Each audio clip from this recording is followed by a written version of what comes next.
Politique de la semaine a été une fois encore au cœur du décryptage de ce dimanche 26 février.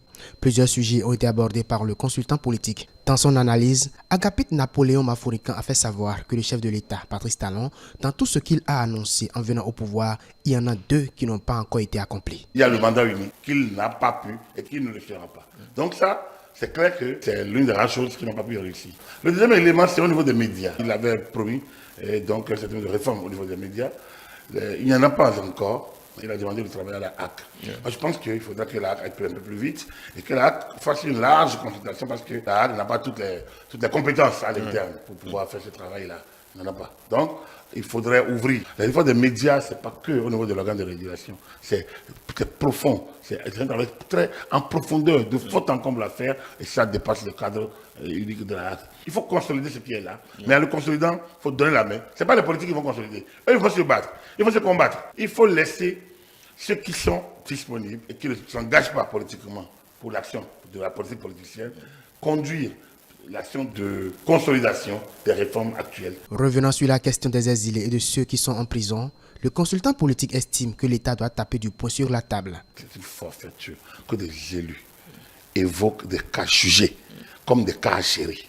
Nous avons l'article 34 de notre Constitution. C'est une forfaiture. Chaque citoyen béninois, civil comme militaire, a le devoir sacré de respecter la Constitution, de respecter en toutes circonstances la Constitution et l'ordre constitutionnel, ainsi que les lois et règlements. Voilà ce que l'article 34 dit.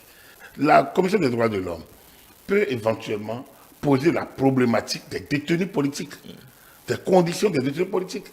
Mais les cas qu'on cite à ne pas citer, quel que soit l'attachement qu'on peut avoir vis-à-vis de ces personnes, on ne peut pas continuer. Mais c'est une injure, c'est une ingérence désespérante et nauséabonde dans le secteur de la justice, qui n'est pas du domaine du député, qui n'est pas du domaine du gouvernement. Comment des gens qui fuient la justice, on les appelle des exilés, et on demande, il faut les faire rendre. On ne parle pas de la dynamique, de la globale, mais on parle d'individus. L'État doit taper du poing sur la table par rapport aux officiels, des agents publics. Au sujet de la polémique entretenue autour de la nomination d'un Rwandais à la tête de l'ANIP, Agapit Napoléon Maforican fait savoir qu'on dirait que les gens ne comprennent pas ce que c'est qu'un État. En quoi ce monsieur?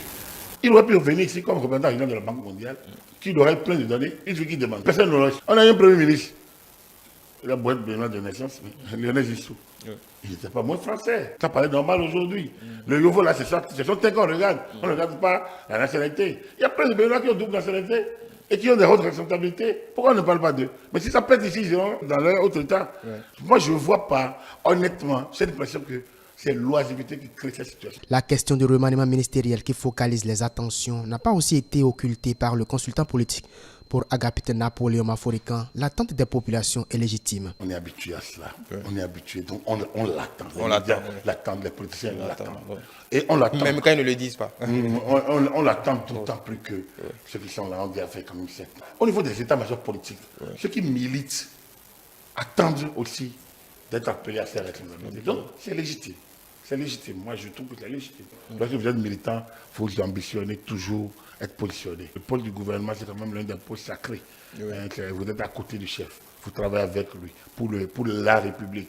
Vous êtes au cœur de l'action de l'État pour les citoyens, directement. Plusieurs autres sujets ont été également abordés dans le décryptage de l'actualité de la semaine. Il s'agit, entre autres, de la mise en place des commissions permanentes de l'Assemblée nationale, 9e législature, et de la commémoration des 33 ans de la Conférence nationale des forces vives de la nation de février 1990.